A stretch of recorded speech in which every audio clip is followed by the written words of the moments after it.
राधे राधे दोस्तों, हमारे चैनल में आप सभी का स्वागत है। दोस्तों, आज हम पुरुषोत्तम मास अधिक मास कथा अध्याय 7 की कथा सुनेंगे। चलिए दोस्तों, कथा शुरू करते हैं। ओम नमः भगवते वासुदेवाय। आप सभी का हमारे चैनल में स्वागत है। दोस्तों, आज आप सुनिए अधिक मास यानी पुरुषोत्तम मास का महात्म्य का अध्याय 7।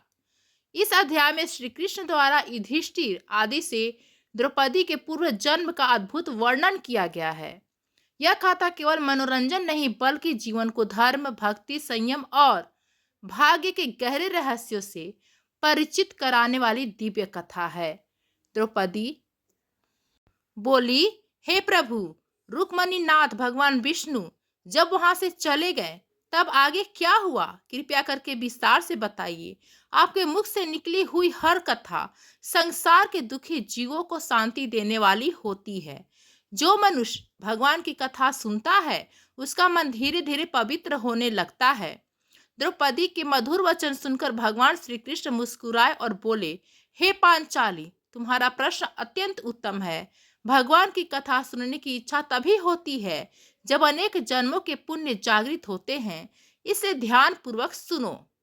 भगवान बोले, जब श्री विष्णु अधिक मास को अपने साथ बैकुंठ ले गए तब उन्होंने उसे अत्यंत सम्मान दिया। पहले जिस मास को संसार तिरस्कार की दृष्टि से देखता था उसी को भगवान ने अपने हृदय से लगा लिया।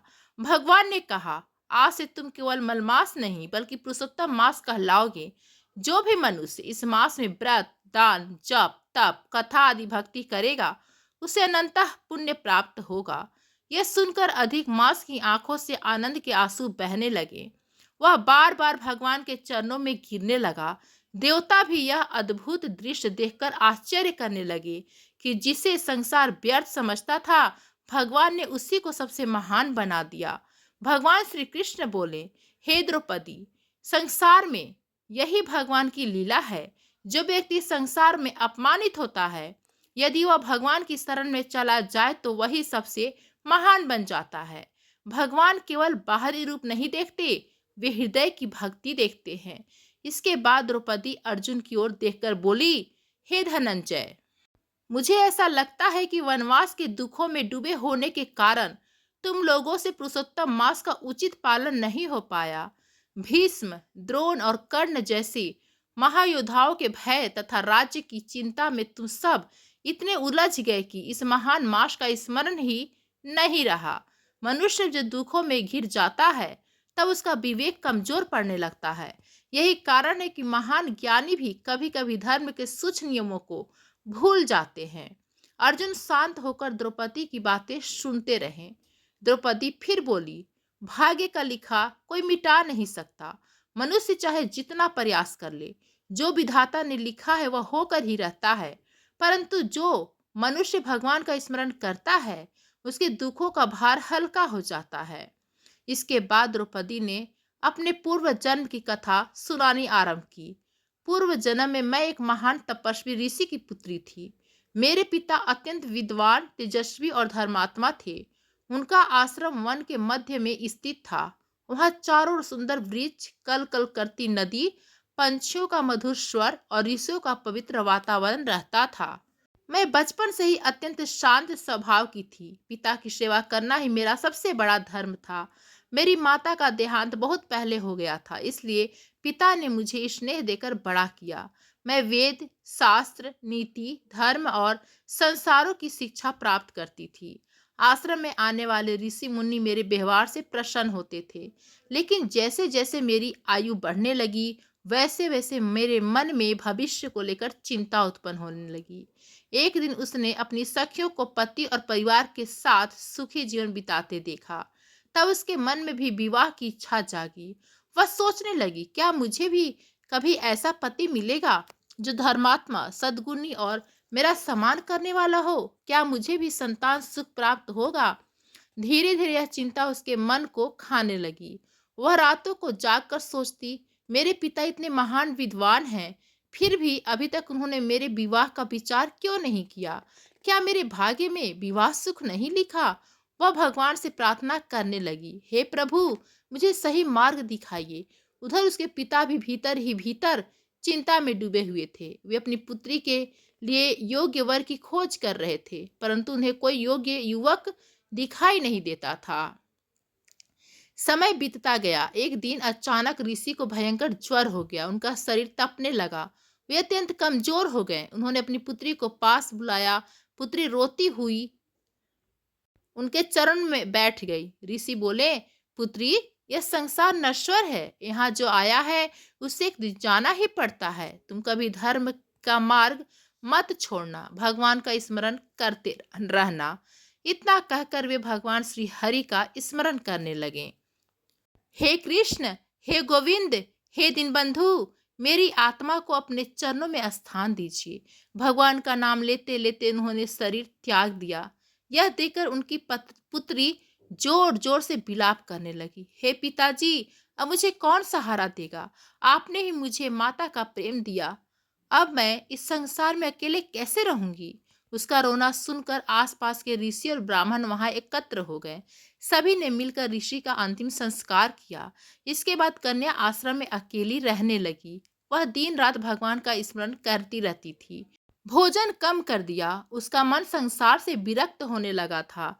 एक दिन आश्रम में एक वृद्ध साधु आए। उन्होंने कन्या को दुखी देखा और पूछा, पुत्री, तुम इतनी दुखी क्यों हो? कन्या ने अपने जीवन की सारी कथा उन्हें सुना दी। साधु बोले, हे पुत्री, संसार में जो भी होता है भगवान की इच्छा से होता है। मनुष्य को दुख इसलिए मिलता है ताकि उसका मन भगवान की ओर जाए। यदि तुम सच्चे मन से पुरुषोत्तम मास का व्रत और भगवान विष्णु की भक्ति करोगी तो तुम्हारा जीवन सफल हो जाएगा। साधु ने उस पुरुषोत्तम मास का महत्व बताया। इस मास में किया गया छोटा सा पुण्य भी करोड़ों गुना फल देता है। जो मनुष्य इस मास में कथा सुनता है, दान करता है, गरीबों की सहायता करता है और भगवान का नाम जपता है, उसके पाप नष्ट हो जाते हैं। यह सुनकर कन्या के मन में नई आशा जाग उठी। उसे संकल्प लिया कि वह पूरे श्रद्धा भाव से पुरुषोत्तम मास का पालन करेगी। वह प्रतिदिन प्रातःकाल नदी में स्नान करती, भगवान विष्णु की पूजा करती, दीप जलाती और मंत्र जपती। धीरे धीरे उसका मन शांत होने लगा। एक रात उसे स्वप्न में भगवान श्री कृष्ण के दर्शन हुए। भगवान ने मुस्कुराकर कहा, हे पुत्री, तुम्हारी भक्ति से मैं अत्यंत प्रसन्न हूँ। अगले जन्म में तुम महान भाग्यशाली बनोगी। तुम्हें 5 महान वीरपतियों का साथ मिलेगा और तुम्हारा नाम संसार में आदर के साथ लिया जाएगा। यह सुनकर वह आनंदित हो उठी। समय बीतने पर उसने भी भगवान का नाम लेते हुए शरीर त्याग दिया और अगले जन्म में द्रौपदी के रूप में जन्म लिया। भगवान श्री कृष्ण बोले, हे अर्जुन, यही कारण है कि द्रौपदी को इतने दुखों के बाद भी अंत में भगवान की विशेष कृपा प्राप्त हुई। जो मनुष्य बीती में भी भगवान का साथ नहीं छोड़ता, भगवान भी उसका साथ कभी नहीं छोड़ते। इसके बाद भगवान श्री कृष्ण ने गीता महात्म्य की कथा सुनानी आरंभ की। वाराणसी नगरी में भारत नाम के एक महान ब्राह्मण रहते थे। वे प्रतिदिन श्रद्धा से भक्ति भाव के चतुर्थ अध्याय का पाठ करते थे। धीरे धीरे उनका मन अत्यंत पवित्र हो गया। एक दिन वे नगर से बाहर गए और 2 बरगद के वृक्षों के नीचे विश्राम करने लगे। उन्होंने गीता का पाठ किया और फिर वहां से चले गए। कुछ समय बाद वे दोनों वृक्ष सूख गए और अगले जन्म में 2 कन्याओं के रूप में जन्मे। जब एक कन्याएं बड़ी हुई तो उन्होंने भारत मुनि को देखा और उनके चरणों में गिरकर बोली, मुनिवर, आपकी कृपा से हमारा उद्धार हुआ है। भारत मुनि आश्चर्यचकित होकर बोले, मैंने तुम्हारा उद्धार कैसे किया? तब कन्याओं ने बताया कि वे पहले अप्सराएं थी। इंद्र के कहने पर उन्होंने एक तपस्वी की तपस्या भंग करने का प्रयास किया था। क्रोधित होकर तपस्वी ने उन्हें वृक्ष बनने का श्राप दिया था। लेकिन जाते जाते उन्होंने कहा था, जब कोई महान भक्त गीता का पाठ करते हुए तुम्हारे समीप आएगा तब तुम्हें मुक्ति मिलेगा। हे मुनिवर, जब आपने गीता का चतुर्थ अध्याय पढ़ा तभी हमारे पाप नष्ट हो गए। भगवान विष्णु बोले, जो मनुष्य श्रद्धा से गीता का पाठ करता है उसका जीवन पवित्र हो जाता है। गीता केवल एक ग्रंथ नहीं है बल्कि स्वयं भगवान की वाणी है। इसके बाद भगवान श्री कृष्ण ने धर्म, भक्ति और सत्संग का महत्व समझाया। उन्होंने कहा, मनुष्य को कभी अभिमान नहीं करना चाहिए। धन, रूप, बल और यश सब नश्वर हैं।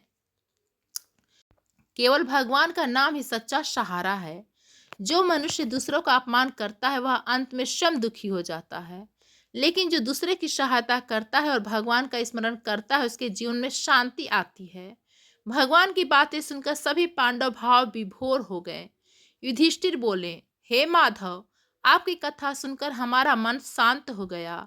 अब हमें समझ में आ गया कि दुख भी भगवान की कृपा का एक रूप होता है। भगवान मुस्कुराए और बोले, हे धर्मराज, मनुष्य को हर परिस्थिति में धैर्य रखना चाहिए। जो सुख में भगवान को भूल जाता है और दुख में उन्हें दोष देता है वह कभी शांति नहीं पाता, लेकिन जो हर परिस्थिति में भगवान पर विश्वास रखता है उसे अंत में विजय अवश्य मिलती है। इसके बाद सभी ने मिलकर भगवान विष्णु का स्मरण किया। आश्रम का वातावरण अत्यंत पवित्र हो गया। मंद मंद हवा बहने लगी। पंछियों का मधुर स्वर सुनाई देने लगा। ऐसा प्रतीत हो रहा था मानो स्वयं देवता भी उस कथा को सुन रहे हों। भगवान श्री कृष्ण ने अंत में कहा, जो मनुष्य पुरुषोत्तम मास में श्रद्धा से कथा सुनता है, गीता का पाठ करता है और भगवान का नाम जपता है, उसके जीवन के सभी कष्ट धीरे धीरे समाप्त होने लगते हैं। उसे इस लोक में सुख और अंत में भगवान का धाम प्राप्त होता है। ओम नमो भगवते वासुदेवाय नमः। जो मनुष्य इस अध्याय को पढ़ता है, सुनता है अथवा दूसरों को सुनाता है, वह भगवान विष्णु की विशेष कृपा प्राप्त करता है। उसके पाप नष्ट होते हैं, मन शांत होता है और जीवन में मंगल ही मंगल होता है। यह थी अधिक मास महात्म्य अध्याय 7 की पावन कथा। आशा करती हूँ कि आपको यह कथा अवश्य पसंद आई होगी।